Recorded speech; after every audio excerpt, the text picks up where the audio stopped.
নন্দী মহাকালের কথোপকথন। একদিন মহাকাল নন্দী দুইজন সুমেরু ভূধরে গিয়ে উপনীত হন। সুমেরু শিখরে উভে করি আরোহণ, নানা তত্ত্ব নানা শাস্ত্র করে আলাপন। নন্দী কহে মহাকাল শুনো এইবার, একটি বৃত্তান্ত কহি বড় চমৎকার। শিব দুর্গা সমাচার যেইভাবে হয়, তব পাশে আমি তাহা কহি সমুদয়। একান্ত অন্তরে শুনো পরিষদগণ, আপদ উদ্ধারেরও কথা পাতক হারণ। পারিষদগণ শুনো একান্ত অন্তরে, নবগ্রহে স্তব হস্ত হতে এড়াবে সত্তরে।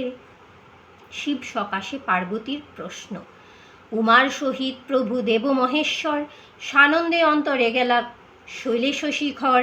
শিলপরি পদ্মাসনে রচিয়া আসন, পদ্মা করে ভগবতী সেবিল চরণ। রঙ্গভাবে এক কথা জিজ্ঞাসে ভবানী, জিজ্ঞাসে যে কথা শুনো হে শূলপাণি। শনি আদি গ্রহকুল তোমারও সাক্ষেতে, সানন্দে করে নকেলি সুমেরু পর্বতে। এই সব গ্রহদোষ ভোগে নরগণ, কিরূপে নুস্তার পায় কহ বিবরণ। শুনিয়া বাসনা মম হইতেছে অতি, বিস্তার করিয়া কহ দেব পশুপতি। শিব কর্তৃক আপদুদ্ধার স্তব ও তার মাহাত্ম্য বর্ণন। গিরিরাজ বাক্য শুনি কহে পশুপতি, শুনো শুনো তত্ত্ব কহা পানেরও পার্বতী। রাহু আদি নবগ্রহ যত আছে সব, সেসব উদ্ধার কি সে পাইবে মানব। বল সকল কথা শুনো দিয়া মন, শ্রবণে মঙ্গল হয় দুঃখ বিনাশন। পাপিষ্ঠা রমণী এক পূর্বে তেয়া ছিলা, পঞ্চশূন্যা পাপে লিপ্তা নামটি পিঙ্গলা। তার কথা মনে তার শুনো মহামায়া, অবিরত পাপে জলে পুড়ে যায় কায়া। নানারূপ মহাপাপ করিয়া অপার, মোর নাম জপি শেষে লোভিল উদ্ধার।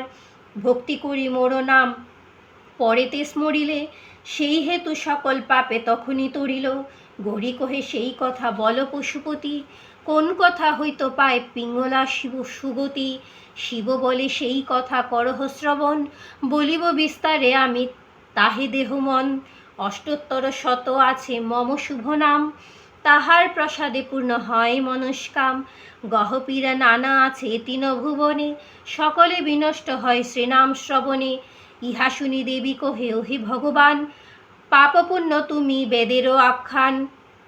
শ্রুতি স্মৃতি আর যত আগাম পুরাণ, তুমি সকল হে প্রভু ভগবান। করপুটে স্তব করে বিশ্বেশ্বর জননী, অষ্টোত্তর শত নাম বল গুণমণি। ভব কহে শুনো শুনো সর্বমঙ্গলে, সুখে দুঃখে মোর নাম জপিতে বিরলে। নরনারী যে পড়িবে ঘরে অবশেষে, কানে শুনিলে নষ্ট বিপদ নিকর।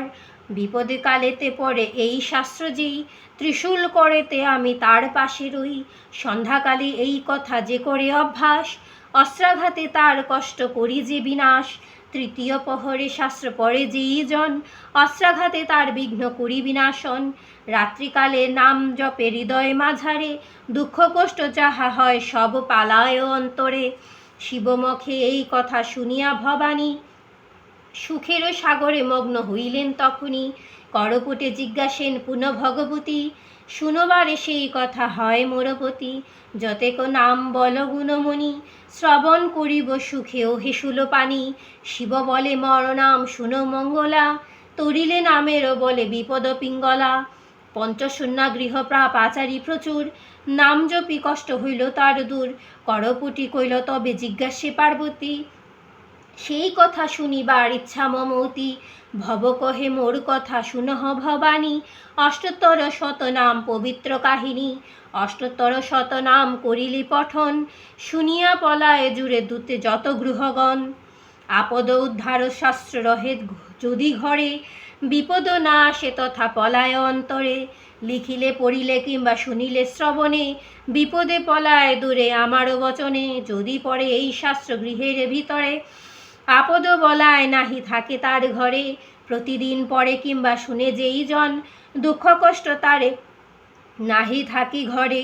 প্রতিদিন পড়ে কিংবা শুনে যেই জন, দুঃখ তার কষ্ট তার নাহি থাকি ঘর।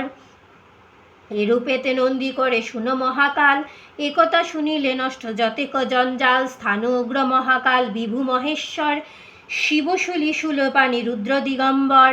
মহারুদ্র পরমেশ বারাণসীপতি, আদিনাথ সদাশিব শ্রী বিশ্বগুতি চন্দ্রচূড় বানলিঙ্গ কপিল ঈশ্বর সিদিনাথ কৃপানাথ শ্রীতারকেশ্বর রসধ্বজ নাগেশ্বর কেশব বিভূতি শ্রীকপর্দি জটি শম্ভু শ্রীপ্রমথপতি কৃপাময় পাপহারী বিঘ্ন বিনাশন ভোজনাম বক্রেশ্বর যোগী জনধন হরিহর জগদ্গুরু কুবের ঈশ্বর জগন্নাথ জলেশ্বর শ্রীরাবণেশ্বর শিবপ্রিয় ঘণ্টেশ্বর শ্রীবাসুকীপতি রমাপতি বিশ্বপতি অগাতিরগতি যাদুনাথ ভূতনাথ পুষ্পদন্তেশ্বর লক্ষ্মীকান্ত শিবকান্ত যদুকুলেশ্বর দণ্ডপাণি ত্রিলোচন শ্রীব ব্রহ্মাণ্ডপতি তিলভণ্ডেশ্বর যোগী শ্রীবরুণপতি নাগভট্ট নারদরূপী নীলকণ্ঠধর চতুর্ভুজ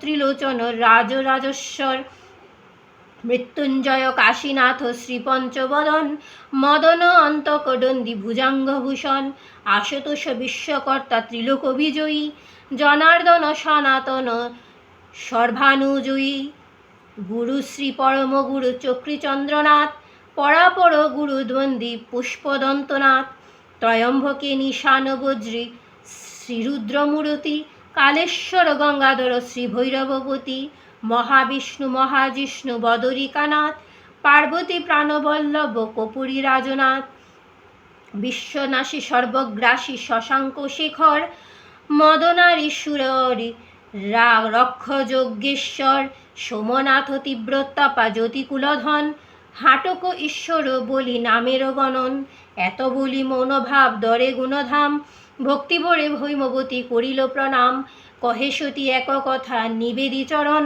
পঞ্চম পাতকে প্রভু তরিবে কেমন পঞ্চশূন্যা পাপ সদা হই যে উদয় কিরূপে তারিবে তহা কহ শূলপাণি শিব কহে সেই কথা শুনো গো শিবা এই শাস্ত্র পাঠে সব পাপেতে তরিবা পাপ তাপ দুঃখ কষ্ট সব দূরে হয় আপদ বিপদ সব বিনাশে নিশ্চয় গৃহদাহ পাপ যদি রহে গো অন্তরে তাহা হলে এই শাস্ত্র পড়িবে অগারে এরাবে নিখিল পাপ যত আছে শত এই শাস্ত্র পড়ে যে বা হয় একচিত রাজভয় থাকে যদি শত্রু আশেপাশে প্রাতে উঠি এই শাস্ত্র পড়িবে বিশেষে ভার্যা কিংবা সন্ততি কারণ গৃহমদ্রে শাস্ত্র পূজা কর্তব্য সাধন ফল ফুল ঘৃত ফুল পত্র চন্দনে সপ্তাহ শাস্ত্রের পূজা করিবে বিধানে নাহি রবে অগ্নিবয় বাতার সংশয় শনি রাহু কেতু গ্রহ এড়াবে নিশ্চয় সংসার মাঝারে আছে ভয়ে আদি যত চরণ আঘাতে আমি সব করি হত তোমাকে বলিনু প্রিয়ে করিয়া বিশেষ শনু কেতু রাহু করি তার শেষ আমি বেদ আমি মহেশ্বর আমি দেবা আমি নিশি চন্দ্র পুরন্দর আমি ব্রহ্মা আমি বায়ু জ্যোতির্ময় স্বরূপে সংসার সৃষ্ট মোর যে উদয় আমি তরি আমি লতা আমি পত্র যত আমি পশু আমি পক্ষু সর্বজীবে স্থিত আমি নদ আমি নদী স্রোত বহে যত স্বর্গমর্ত ছত্ররূপে ধরি গণিয়ত দুর্বেলের বলদেবী মাত্র আমি হই সংসারেতে যত হেরো নাহি আমা বই আমি যম আমি ধর্ম আমি মৃত্যুঞ্জয় সৃষ্টি স্থিতি আর যত জানিবে নিশ্চয় আমি দেব আমি দেবী সংসারের সার ব্রহ্মাণ্ড আমার রূপ নাহি হবে আর গরুর রূপেতে হই বিষ্ণুর বাহন হনুমান রূপ রামে পৃষ্ঠ করিগণ গোধারণ দেবদৈত আমি আমি সুরলুক হই গন্ধর্ব কীর্ণর যক্ষর অক্ষর উপরই স্বর্গমর্ত আমি হই আমি রসাতল ষোড়শী বননী নামি গহন জঙ্গল বায়ুরূপে আমি মাত্র সর্বদা সংসারে মর্তে আমি প্রকাশিত নরেরও আকারে সর্বশাস্ত্র শ্রেষ্ঠ হয় এ শাস্ত্র আমার পড়িলে শুনিলে হয় পাতকে উদ্ধার একথা কহিসিবে বলে শুনো মঙ্গলা পড়িবে আমারও শাস্ত্রে সংকটেরও বেলা জরাবেদি বিপদেতে যদি কেহ পড়ে রোগ সুখ নাহি আসে তার আগারে মনে মনে থাকে যদি কেহ নৃপভয় পড়িবে এ শাস্ত্র জানিবে নিশ্চয় বসন ভূষণে শাস্ত্র করিবে ভূষণ যদি নাহি পারে দিতে হয় বহুধন অল্পত কিঞ্চিত দিয়া করিবেক স্তুতি একান্ত হৃদয়ে মোর করিবেক প্রণতি শত শত তিনবার কহিনু তোমার দুঃখ দূর হয় যদি না ছাড়ে আমার পুত্রপুত্র ভার্যা আদি পায় যেই জন রতন মাণিক্য পায় আরো বহুধন প্রভুতত্ত্ব প্রতাপ হয় সর্বঘরে, রাজা প্রজা সকলেতে যশগান করে, গোবধ শ্রীবধ কিংবা বিপ্রবধ করে, নিখিল পাতকতার চলে যায় দূরে। যদি মম অষ্টুত্তর শতনামলয়, দেহে তার তিলমাত্র পাপ নাহি রয়, আপদ বিপদ বিনষ্ট হয় সব মিলায়, কহিনু মঙ্গলময়ী জানিবে নিশ্চয়। আরও এক কথা বলি কর অবধান, পঞ্চশূন্য পাপ আছে ইহাতে প্রমাণ, কাঠিতে রাখিয়া বীজ বুনে যেই জন, আপন অঙ্গ যে বা করয়ে বাদন, এই পঞ্চশূন্য পাপ তাহারও প্রধান, যার গৃহে হয় এই প্রাপ অনুষ্ঠান। যে জন পড়িবে মম শাস্ত্র এক মনে, পঞ্চশূন্য মহাপাপে তরিবে সেক্ষণে, বিপদ যতেক তার খণ্ডিবে সকল, বলিনু প্রিয়ে তোমার হইবে মিঙ্গল। পিঙ্গলা এই নাম শাস্ত্র প্রথম শুনিল, নন্দী মহাকাল তাহা প্রচার করিল, এই শাস্ত্র শুনিয়া প্রিয়ে পিঙ্গলা সুন্দরী, হইল পরম সুখী যত গৃহতরী। আরও কত শত লোক তরিলে বিপদে, সর্বশ্রেষ্ঠ এই শাস্ত্রে জানিবে জগতে, রিপু ভয় থাকে যদি অন্তরে কাহার, এই শাস্ত্র পড়িবে সে দিনে দুইবার। তোমাকে বলিনু প্রিয়ে বৃত্তান্ত ইহার, নিশ্চয় জানিবে আপদ উদ্ধার, যেই জন পড়ে ইহা মাসে একবার, কুগ্রহ তাহার গৃহে নাহি করে সঞ্চার, মাসে দুইবার পরে যেই বা নরে, জন্ম হইবে তার শ্রেষ্ঠ ক্ষেত্র ঘরে, মাসে তিনবার যদি পড়ে কোনো জন, রাজলক্ষ্মী তার ঘরে সদা স্থিররণ, পড়িলে অথবা ইহা শ্রবণ করিলে, সকল পাতক তার চলে যায় দূরে, সর্বদুঃখ সর্বজ্বালা নিবারিত হয়, সর্বযজ্ঞ ফল যজ্ঞ সেই জন পায়।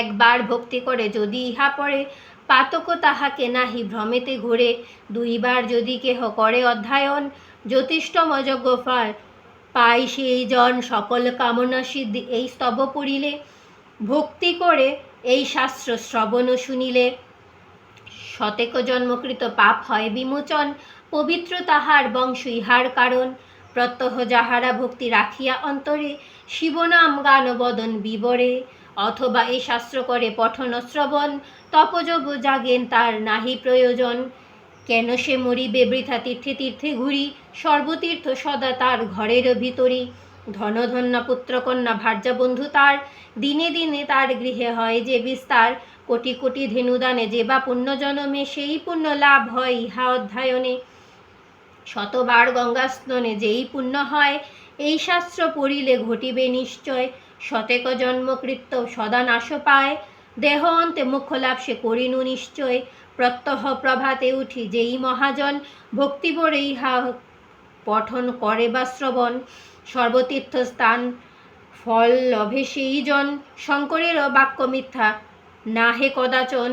আরও এক গুরু কথা কহি শুনো সবে, সদা দুরাচারে রত যে কোনো দুর্জন, নাহি পড়িবে এই শাস্ত্র তাদের গোচর, অষ্টোত্তর শতনাম শোনাবে তাহারে, বিনীত হইয়া বসি সজ্জন সদন, পড়িবে এই শাস্ত্রতত্ত্ব বেদেরও বচন, মহাপাপে তরে বক্তা শ্রোতা দুইজন। আরও এক কথা বলি করহ শ্রবণ, জ্ঞানে বা অজ্ঞানে ইহা করিলে স্তবন, দিবগতি হয় সেই লভে অবহেলে, স্থান করি সেই শাস্ত্র যেই জন পড়ে, অক্ষরে অক্ষরে পুণ্য সেকারে অর্জন, কপিল শতেক দানে যেই ফল হয়, সেই ফল ফলে যেই লভে নিশ্চয়, পূজাকালে সেই শাস্ত্র ভক্তি ভরে পড়িলে, বেদপাঠ ফল বেদে হেন বলে, এই শাস্ত্র পাঠেতে হয় যে পুণ্য অর্জন, শত শত যজ্ঞে তাহার নহে কদাচন, মন্ত্রহীন ক্রীড়াহীন দুর্মতি যে হয়, ইহা পাঠে দিব্যগতি পায় সে নিশ্চয়, জ্ঞানে অজ্ঞানে যে পাপ হয় উপার্জন, এই শাস্ত্র পাঠেতে হয় বিনাশন, শিবালয়ে শিবপাশে বসি ভক্তি ভরে, দেবীরও মন্দির কিংবা একাগ্র অন্তরে, অষ্টোত্তর শতনাম করিলে কীর্তন, নিখিল পাতক তার হয় বিনাশন, মহারোগ ধ্বংস হয় প্রসাদে ইহার, সত্য সত্য ইহা কথা শাস্ত্রেরও বিচার, এই স্তব যদি কেহ অধ্যয়ন করে, বেদপাঠ ফল পায় সেই মহাজন, সর্বদেব পূজা করে তাহাতেই হয়, সত্য সত্য এই কথা নাহিক সঞ্চয়, মুক্তি তাহারও করত জানিবে অন্তরে, গ্রহদোষ বিঘ্ন সব চলি যায় দূরে, কলিকালে এই শাস্ত্র সবার প্রধান, ইহা ভিন্ন কিছুতে নাহি পরিত্রাণ, জপ তাপ দনে তুষ্ট নাহ দিগম্বর, এই শাস্ত্র পশমে হয় ভোলা মহেশ্বর এই শাস্ত্র না জানে অবনিমণ্ডলে, মহাপাপী বলে তারে খ্যাত সর্বস্থলে। এই শাস্ত্র বিদ্যমান থাকে যার ঘরে, তার পূজালন শিব পরম আদরে। কাল নাহি পাশে কবু গ্রহেতে তাহার, এই হেতু পড়িবে ইহা বেদেরও বিচার। সর্বকাম পরিপূর্ণ ইহাতেই হয়, ইহার যতেক গুণ বলিবার নয়। ব্রহ্মা আদি এই স্তব করিয়া কীর্তন, লোভিয়াছে শ্রেষ্ঠ পদ অমর ভবন। আরও বলি শুনো শুনো হে মহাকাল, ভক্তিবরে গৃহা কোনো দেবতা আগার। একমনে এই শাস্ত্র পড়িলে শুনিলে, পাতক না রখে তার গেহ কোনো তলে। মনন্ত বড় বাস করে কৈলাস নগরে, শিবে নিজের উক্তি খ্যাত চরাচরে। সমগ্র শুনিতে পারে সেই জন, অর্ধমাত্র যদি শুনে হয় এক মন। তথাপি পাতকে লাভে ভয়ে পরিত্রাণ, অন্তিমে কৈলাসা ধামে করে অবস্থান। নিত্য নিত্য কিছু অংশ করিলে পঠন, অষ্টৈশ্বর্য পায় সেই শঙ্কর বচন। পুরাণ ও বেদপাঠে যেই পূর্ণ হয়, এ শাস্ত্র পড়িবে তাহা পাইলে নিশ্চয়। প্রতিদিন প্রাতকালে পড়ে যেই জন, দিনকৃত প্রাপ তার হয় বিনাশন। শুদ্ধভাবে এই শাস্ত্র লিখিয়া যতনে, বিপ্রহস্তে যদি দেয় ভক্তিযুক্ত মনে। চতুর্বর্গ ফললাভ সেই মহামতি, ইহাতে সংশয় নাই শিবেরও ভরতি। জগতেরও উপকার করারয় কারণ, প্রকট হইল এই শাস্ত্র মনোরম। শিবমুখী বিনুসৃত এই শাস্ত্র হয়, শ্রোতব্য পঠনীয় জানিবে নিশ্চয়। ধর্ম অর্থ কাম মোক্ষ ইহারও প্রসাদে, লোভিলে মানবগণ জানিবে জগতে। অধিক কিবা মহাকাল আর, হেন শাস্ত্র নাহি আর সংসারও মাঝার। নিত্য ভজ নিত্য জপ হয় একমন, ভবরোগ যত সব হয় বিনাশন। এই রূপ দিব্য শাস্ত্র করিয়া বর্ণন, নন্দী মহাকাল দোহে করিল গমন। আপদ উদ্ধার হয়ে জগতেরও সার, নন্দী মহাকাল দোহে করিল প্রচার।